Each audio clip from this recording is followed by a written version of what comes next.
Okay, so this is going to be a review of sorts for Avatar 2 The Way of Water. Um, Something to preface about the reasons I was looking forward to it.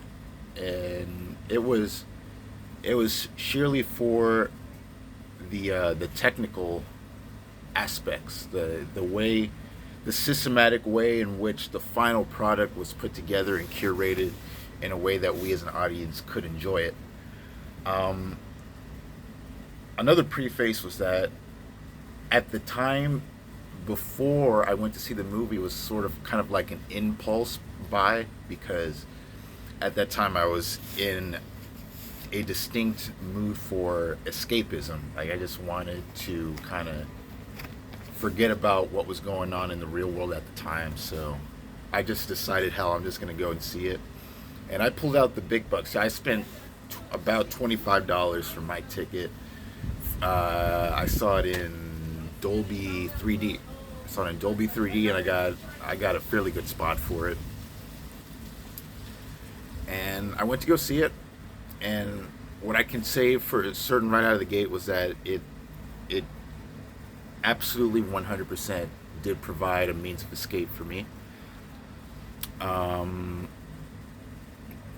and and the first element of the movie I'll go into, as many reviewers before me have already done, was the visual CGI aspect.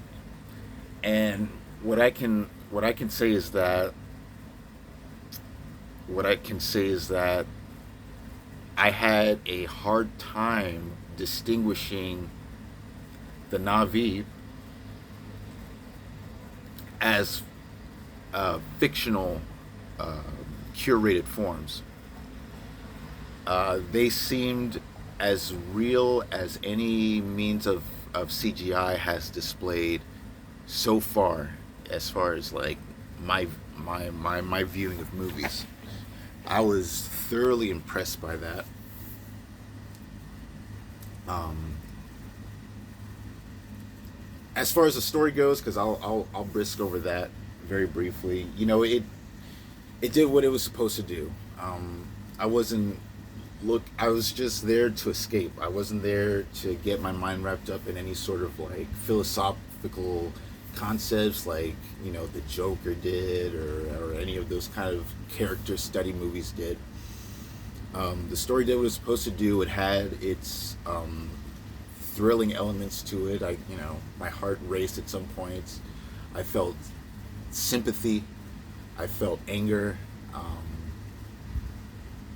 There was some humorous elements too. So the movie, the depth of the story was thin, but it was well rounded enough that I appreciated it for what it was.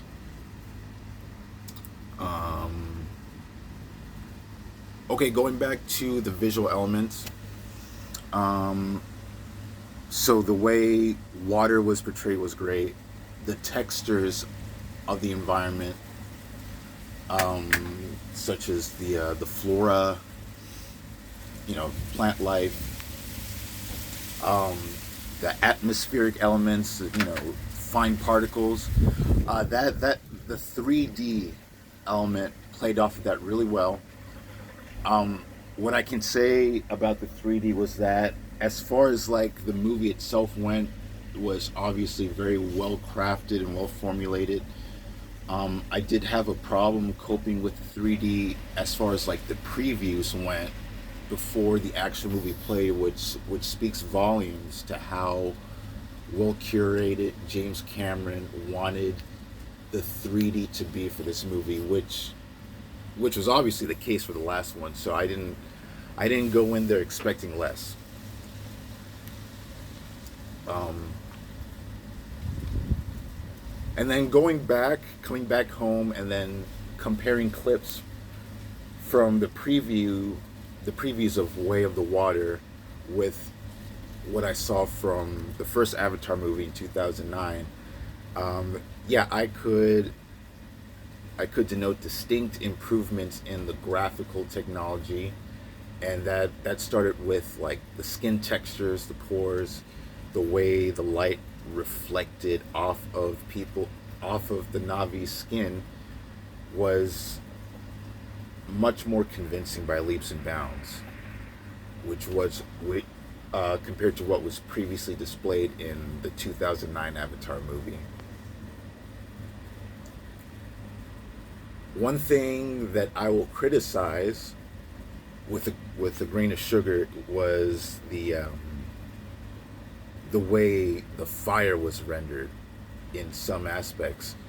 There were scenes in which flamethrowers were used. There were scenes in which explosions happened, in which I thought that, as far as like the 3D element could have been more faithfully reproduced.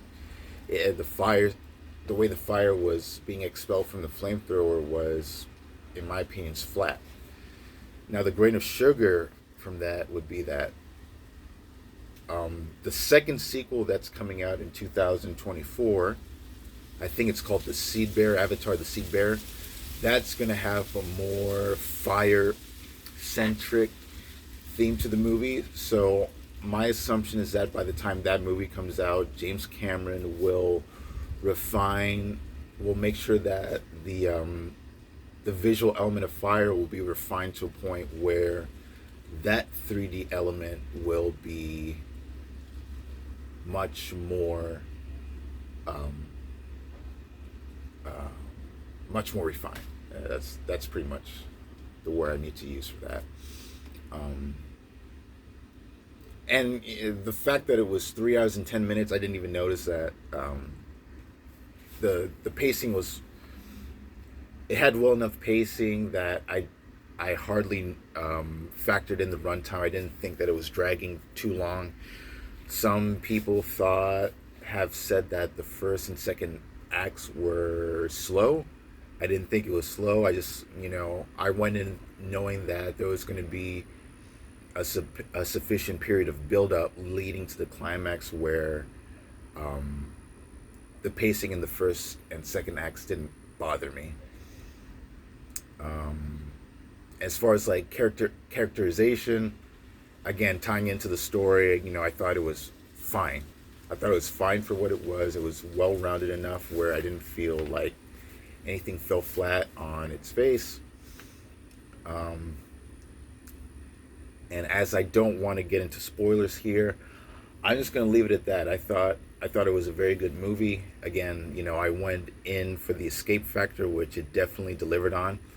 Um, I'm not really going to give it a given number out of 10 sort of rating. I thought it was a good movie, and I feel that if you're a person that appreciates the systematic technical aspects of a movie of this size and magnitude, and given how long we waited for it, I thought it was satisfactory. I thought it was very good. And if anyone has the budget to spare for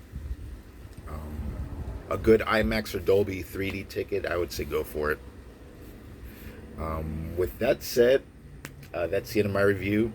I'll see you guys for the next video.